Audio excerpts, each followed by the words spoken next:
Good morning, guys. How are we all doing? I am Dan from Trading with Dan. This is our Bitcoin morning update. So if you guys wouldn't mind smashing that like button, we shall go straight over to those Bitcoin 4-hour charts. So yeah, Bitcoin on the 4-hour is getting dragged down here by stock markets. We are below this resistance area. It wasn't looking too good yesterday anyway without we'll just click over to this without this event transpiring.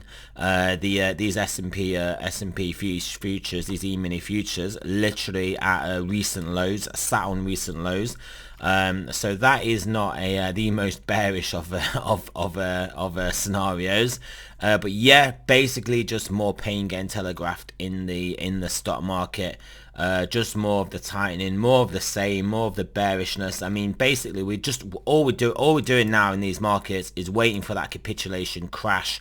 And then the Fed to basically come to the rescue at some point. Who knows what price that will be?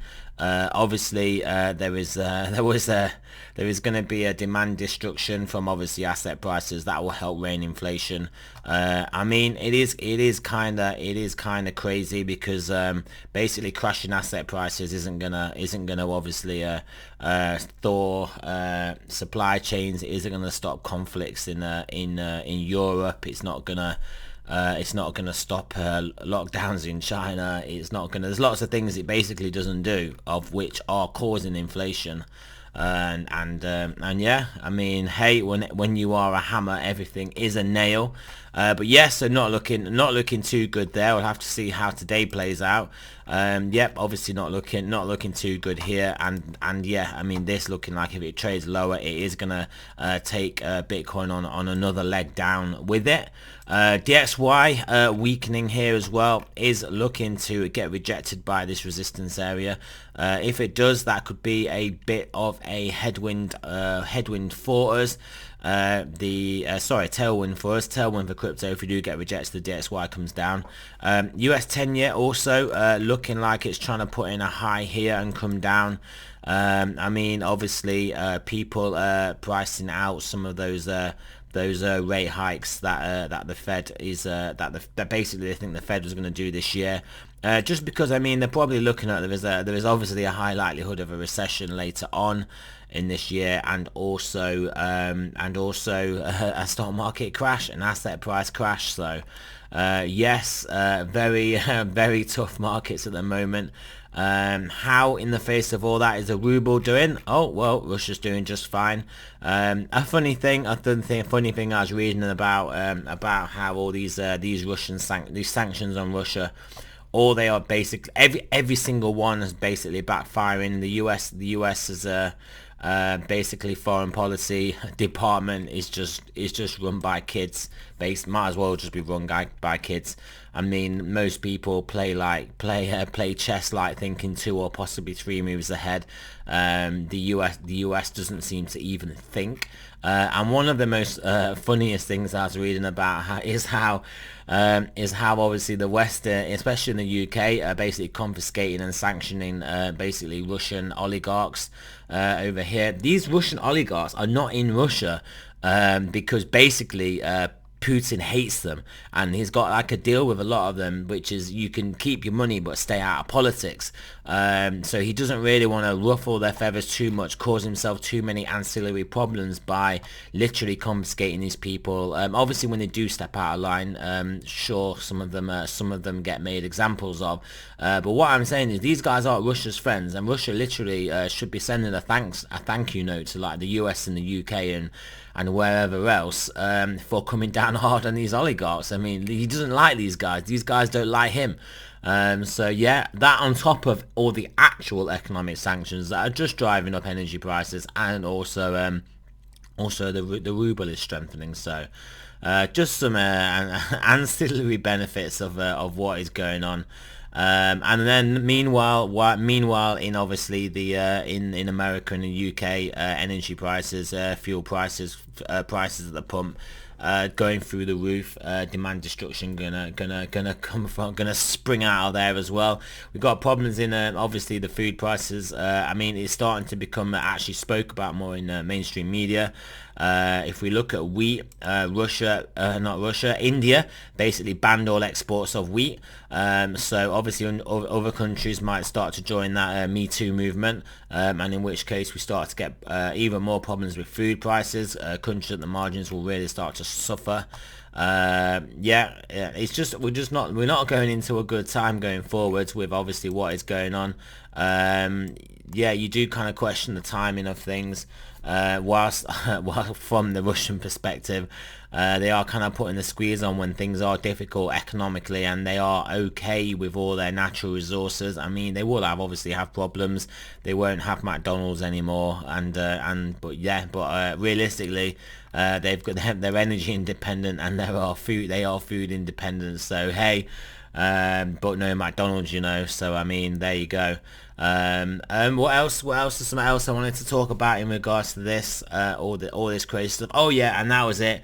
And then we just have petty bickering between, well, I say petty bickering from the left. I mean, the conservatives are not as petty. They're just a bit pathetic in what they actually do. They don't really do much. The rhinos, the Republican in name only, they need to be like voted out they need to be primaried out to get more more populists in. They're actually gonna try and do something rather than just like the uni party Republican in name only people that basically just go along with the Dems, the Mitch McConnells of this world. And yeah, basically the left is just going a bit crazy, whinging about anything and everything. I think people are starting to tire of it. But hey, they have got their claws pretty deep in basically everything that goes on, and then Twitter basically, obviously these new Veritas leaks, Twitter puts it pretty obviously. Basically, there's the right and the left. When the left says something, the right aren't that bothered. I mean, maybe it annoys them. They don't really kick off. When the right says something the left don't like, the left go insane. They just throw temper tantrums. And just basically act like little spoiled children, like pretty much they are.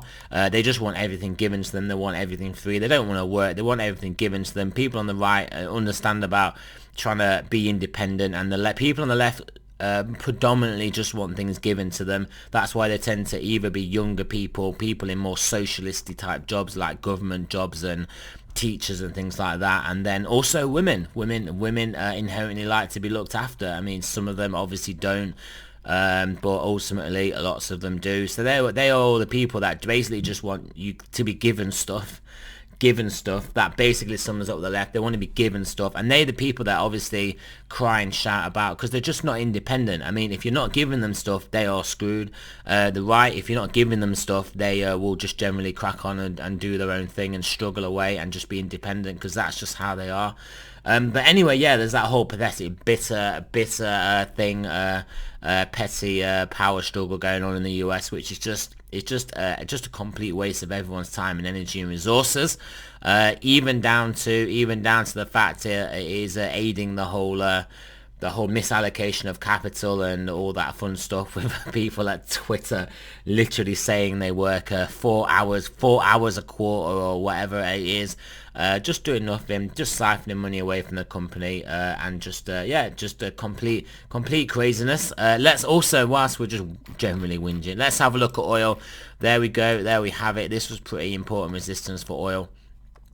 We were talking about this being a perfect I don't think I did use those words, but I was pretty much saying that this is a good level for oil to come off from, and it is getting rejected here. Clearly we're still in this channel. Ultimately we can lose this channel and come down and try and take out this, and then be fully pricing in a potential recession. Yes, and obviously we bounced off this support area here, but then we have just blasted through it now. So yes, oil easing off a little bit, which is clearly good for global oil concerns. We have got a few problems with, obviously, we all know the base effects. Anybody that knows anything about statistics knows the base effect is obviously siphoning out basically some of the higher inflation prints, but we did have a bit of a dip, especially in the next coming months. 12 months ago, where oil was down in like the low 60s, and so obviously oil been down there, and the comparable for that is going to actually feed through to potentially some higher ticks in inflation. So we've got that to scare the market as well. So yeah, more fun stuff to come. Let's look at stochastics now, see are they going to help it. But let's face it, if the stock market doesn't bounce from here, we're going down. We are going down with that ship. 4 hour still coming down, still looking pretty weak here. 8 hour, we'll just load the 8 hour. 8 hour coming down, still got room to run. 10 hour coming down, still got room to run. 12 hours just turned over now. Daily is looking like it's losing upward momentum here, which is obviously not good if that turns back over. By daily, I mean still pointing up from a low level. 3-day pointing up from a low level.